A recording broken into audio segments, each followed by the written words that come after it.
क्षमा से हमारा जीवन, क्षमा से हमारा जीवन स्वर्ग बन जाता है।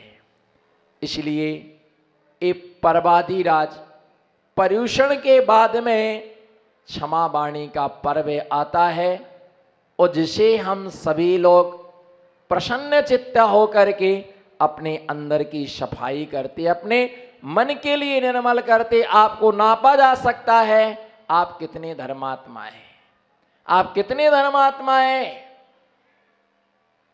निश्चित ही हमारे घर में क्रोध का अभाव हो जाए, बेटा पिता को पिता मानने लग जाए, हे वाओ, बेटा पिता को पिता मानने लग जाए, भाई भाई को भाई मानने लग जाए, पत्नी पति को पति मानने लग जाए, पति पत्नी को पत्नी मानने लग जाए, और बहू सास को सास मानने लग जाए, घर में कभी किसी भी प्रकार की समस्या हो ही नहीं सकती है। छोटी मोटी बातें हो जाती हैं, पर छोटी छोटी बातों पर हमें बड़े बड़े संबंध नहीं बिगाड़ना चाहिए। छोटी छोटी बातों से हम बहुत बड़े संबंध क्या कर लेते हैं, बिगाड़ लेते हैं। आपसी संबंध रिश्ते हमारे नहीं बिगड़ना चाहिए। मैं आज सभी के लिए इस बात के लिए बाध्य करूंगा, क्षमा उससे नहीं मांगना, ठीक है, ये तो अभी खड़े होंगे क्षमा क्षमा क्षमा क्षमा, फॉर्मेलिटी अदा करेंगे, एक त्योहार है इसलिए ऐसा करना पड़ता है। परंतु मैं चाहूं जिनकी वास्तविकता में दुश्मनियां बनी हुई हैं, एक दूसरे के बरसों से बैरी बने हुए हैं, वो तुमसे क्षमा नहीं मांगे, तुम चले जाओ, तुम चले जाओ, पैर पड़ लेना।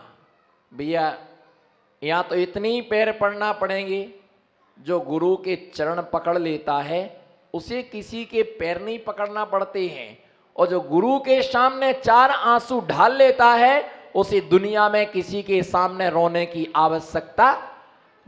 आवश्यकता उसके लिए नहीं पड़ती है।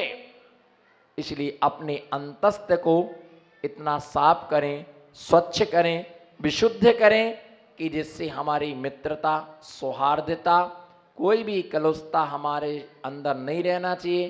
कितना जीना हमारे लिए, कितने दिन की जिंदगी है। हमें क्षमा उनसे मांगना है कि जिनसे वास्तविकता में हमारा बैर चल रहा, दुश्मनी चल रही, उन्हें आज हम मित्र बना करके अपने गले लगाएं, और अपने जीवन के लिए ऐसा बनाए कि कुछ हो भी जाता है, छोटी छोटी बातें हो भी जाती हैं तो हम उन पर ध्यान ना दें। बच्चों के कारण से हम अपने संबंधों को ना बिगाड़ें। आप सभी के लिए यही बहुत बहुत आशीर्वाद है। इसी भावना के साथ आपने जो धार्मिक अनुष्ठान किया, इसी प्रकार से धार्मिक अनुष्ठान आपका चलता रहे। आदमी में जहर इतना भर गया है, विषधरों का वंश भी डर गया है। कल सुनेंगे आदमी के काटने से एक विषधर रोड पर मर गया है, एक विषधर रोड पर मर गया है। अपने जीवन में निर्मलता रखें, और जरूर आज का नियम आपको यही है, उनसे ही क्षमा मांगना है। नमो सिद्धाड़म, नजर मत चुराओ, उनसे ही क्षमा मांगना है, चाहे कुछ भी हो जाए। गुरु आज्ञा से बढ़कर के कुछ नहीं होता है। और मैं तो आपको कहता कि दुनिया में कोई मिल जाए, पर भाई तो, बोलो, कितने भी लोग मिल जाए पर भाई तो, बोलो, भाई तो, कितने लड़ लेना, झगड़ लेना, पीट लेना, पिट लेना। सुनो ध्यान से, ये अहिंसा, ये हिंसा का उपदेश नहीं है। मैं नहीं कह रहा कि आप ऐसा करना, अंत की लाइनें आप देखना। लड़ लेना, झगड़ लेना, पिट लेना, पीट लेना, सुना देना, चार बातें सुन भी लेना, जो कुछ करना सब कुछ कर लेना, पर बस आपस में बोलचाल बंद मत करना। और किसी से बोलचाल बंद हो भी गया तो मालूम किस भाव से शुरू करना, भैया जय जिनेन्द्र, कुछ नहीं बोलना भैया, जय जिनेंद्र करने से आप ये कहेंगे हमारी बरसों पुरानी दुश्मनियाँ आज निकल गई, वर्षों पुरानी दुश्मनियाँ खत्म हो गई, और कितने भी लोग मिल जाएं, पर भाई तो भाई होता, भली दूर रह लो, कितने दूर चले जाओ, कोई तुमसे पूछेगा कितने भाई हो आप, तो कहना तो पड़ेगा, बोलो ना, 4 हैं, कोई 3 भी है, कोई 2 भी है, कहना तो पड़ेगा कि ये हमारा भाई है। वो आप कहाँ क्यों नहीं आए शादी में, बोलो, शादी में क्यों नहीं आए? वो भाई तो है पर शादी में क्यों नहीं आया? जवाब दो मुझे, शादी में क्यों नहीं आया? क्या आपने बुलाया नहीं? क्या हमने बुलाया नहीं? और सबको तुमने बुलाया, सबको तुमने बुलाया, पर खुद के भाई को नहीं बुलाया। समझ लेना शादी पूरी हुई नहीं। कोई भी अनुष्ठान में तुम्हारे परिवार का सदस्य यदि चूक गया है तो समझ लेना कि वो कार्यक्रम कभी पूरा होता ही। जैसे कितने भी साधु मिल जाए पर मेरे गुरु जैसा कोई दुनिया में साधु नहीं हो सकता। ये मेरी पर्सनल थिंकिंग है, ये मेरा स्वयं का सिद्धांत। कितने भी ज्येष्ठ मिल जाए, श्रेष्ठ मिल जाए, पर मेरे लिए मेरे गुरु से बढ़कर के दुनिया में कोई दूसरा ना था, ना है, ना होगा।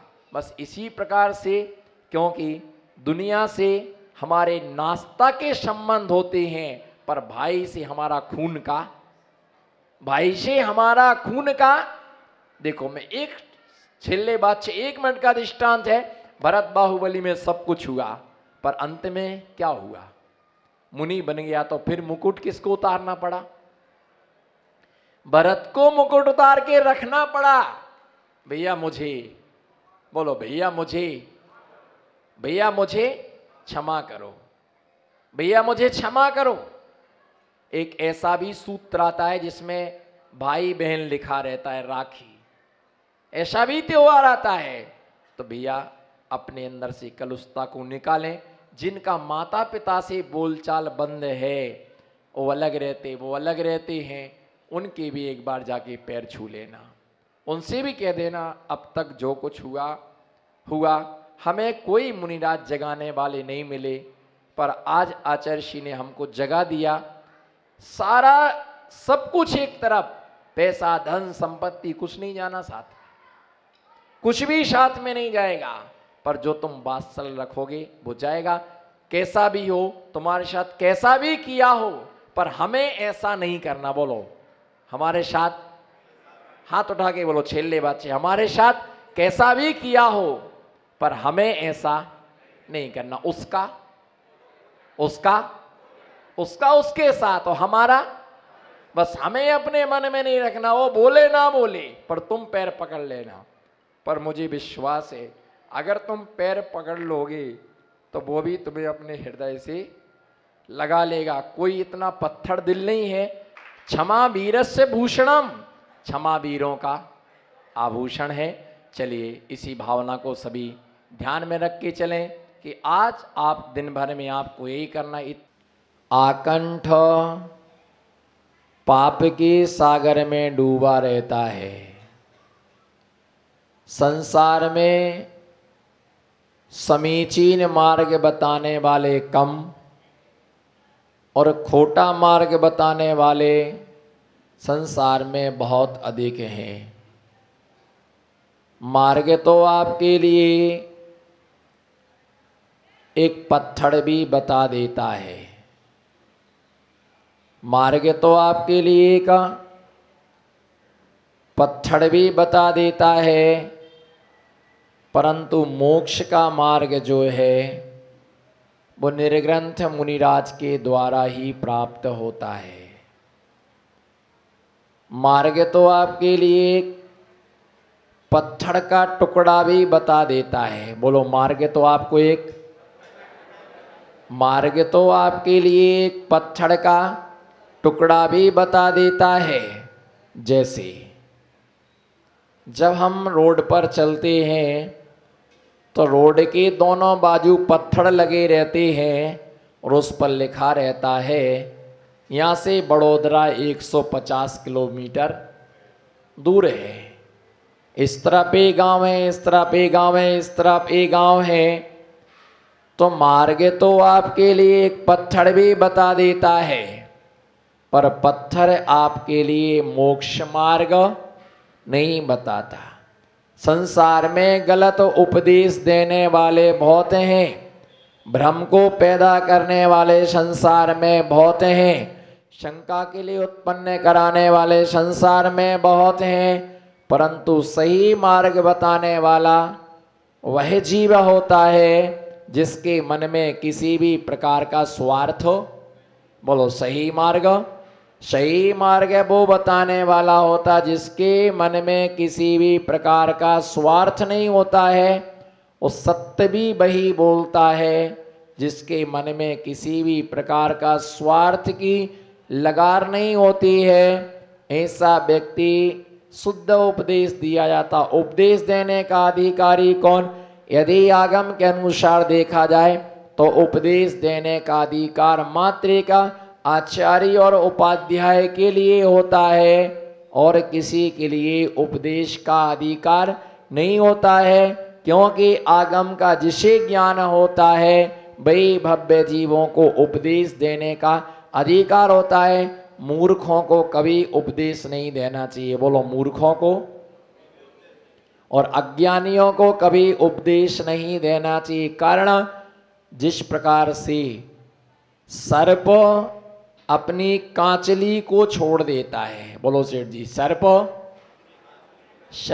अपनी कांचली को छोड़ देता है परंतु क्या नहीं छोड़ पाता है? बोलो जी नमो सिद्धाड़म। सर्प अपनी कांचली को छोड़ देता है पर वो अपने अंदर उत्पन्न होने वाले जहर को नहीं छोड़ पाता है। सर्प के लिए दूध यदि पिलाया जाता है तो वह क्या बनाता है? सर्प को दूध पिलाया जाए तो वो जहर ही बनाता है। इसी प्रकार से अज्ञानी को उपदेश देने से वो अपनी अज्ञानता का कभी त्याग नहीं करता है, इसलिए उसको उपदेश देने से कोई भी फायदा नहीं होता है। जैसे पत्थर पर वर्षों पानी गिरता रहे, पत्थर पर, बोलो हाथ उठाओ नमो सिद्धाराम, पत्थर पर वर्षों पानी, कोई पत्थर दिल होगा जिसके हाथ नहीं उठे, अगर नरम दिल होगा तब वो नहीं रहेगा। सिर्फ अज्ञानी वो कहलाते जिनके भोजन करने को हाथ उठते हैं, और ज्ञानी वो कहलाते हैं जिनकी भगवान की भक्ति करने के लिए क्या होते हैं? हाथ उठते हैं। पत्थर पर कितना भी पानी बरसे, बोलो पत्थर पर कितना भी पानी बरसे पर पत्थर के लिए कुछ भी फर्क नहीं पड़ता है। वह पत्थर में कुछ भी बदलाव नहीं आता है, पत्थर में कुछ भी सुधार नहीं आता है। इसी प्रकार से कुछ श्रोता ऐसे होते हैं जो पत्थर के समान होते हैं, जिनके ऊपर गुरु के उपदेश का कोई भी प्रभाव वो इस कान से, बोलो ना, इस कान से सुनता है और इस कान से निकाल देता है। बस घर में जाके बोलेगा मजा आया प्रवचन में, मजा आया प्रवचन में, बोलो मजा आया नमो सिद्धाड़म, मजा आया प्रवचन में, बोलो मजा आया नमो सिद्धाड़म, प्रवचन में मजा आया। पर पूछा कि महाराज ने क्या बताया, ये कुछ भी पता नहीं। एक बार प्रवचन हो रहा था तो क्या हुआ कि बहुत सारे लोग प्रवचन सुन रहे थे और महाराज का प्रवचन चलता रहा। सिर्फ प्रवचन में 3 लोग बचे। कितने लोग बचे? नमो सिद्धाड़म, प्रवचन में कितने लोग बचे? कितने लोग बचे? जोर से बोलो नमो सिद्धाड़म। प्रवचन में 3 लोग बचे। तो मालूम महाराज ने कहा आप लोग बहुत सौभाग्यशाली हैं। आप लोग कितने लोग बचे प्रवचन में? प्रवचन में सिर्फ 3 लोग बचे। तो महाराज ने उनकी स्तुति करते हुए कहा आप लोग बहुत सौभाग्यशाली हो। आप लोग बहुत पुण्यशाली हो, आप लोग बहुत बहुत धर्मात्मा हो। आप जैसा पुण्यशाली इस जगत में कोई दूसरा नहीं है। महाराज ने कम से कम उनकी 30 मिनट तक उनकी प्रशंसा की। बोले जितना कचड़ा कचड़ा था वो छट गया, और जितने हीरे मोती थे वो यहां पर, कितने लोग बैठे थे, कितने लोग बैठे, 3 लोग बैठे हुए थे। जितना कचरा था वो छट गया। वो 3 क्या थे? हीरा मोती जवाहर पन्ना। तीनों रत्न बहुत कीमती हो आप लोग। तो मालूम उसमें एक आदमी खड़ा होके बोले महाराज जी आप ज्यादा स्तुति मत करो, हम प्रवचन सुनने नहीं बैठे हैं, हम प्रवचन सुनने नहीं बैठे हैं, हम तो इसीलिए बैठे कि आपका प्रवचन खत्म और माइक कब ले जाएं, हम माइक वाले हैं। दूसरा बोला महाराज जी हम इसीलिए बैठे हैं कि आप प्रवचन खत्म करो और हम चटाई को घड़ी करके रखें। और तीसरा जो आदमी था उसने कहा कि महाराज जी हम तो इसीलिए बैठे कि आप खाली करो, हम ताला लगा करके हम जाएं, हम तो अपने काम से बैठे हुए हैं, हम प्रवचन सुनने के लिए नहीं बैठे हुए हैं। तो महाराज ने कहा कि आप पहले बताते ना ये बात। बोले हमको क्या मालूम आप 3 जने किसके लिए बोल रहे हैं। तो संसार में सब प्रकार के लोग होते हैं। कोई ये सोचते हैं कि प्रवचन चलता रहे, बोलो कोई ये सोचता है प्रवचन, और कोई ये सोचता है बार बार क्या दिखता है वो, बोलो ना बार बार क्या दिखता है, बार बार क्या दिखता है, बार बार घड़ी देखता है। और बार बार जब वो घड़ी देखता है तो उस घड़ी को देखने में उसकी शुभ घड़ी क्या हो जाती है, उसकी शुभ घड़ी निकल जाती है। ये घड़ी तो कभी भी आएगी, बोलो बोलो ना, सबके पास घड़ी है, बस मैं ही बिना घड़ी का हूं। पर मेरे पास जैसी घड़ी है वैसी घड़ी किसी के पास, वैसी घड़ी किसी के पास नहीं है। क्योंकि हमें बोलते हैं, ये बोलते ऐसी शुभ घड़ी कब आएगी, ऐसी शुभ घड़ी कब आएगी जब हम भगवान की पूजा करें, ऐसी शुभ घड़ी कब आएगी जब हम मुनिराज के लिए दान दें।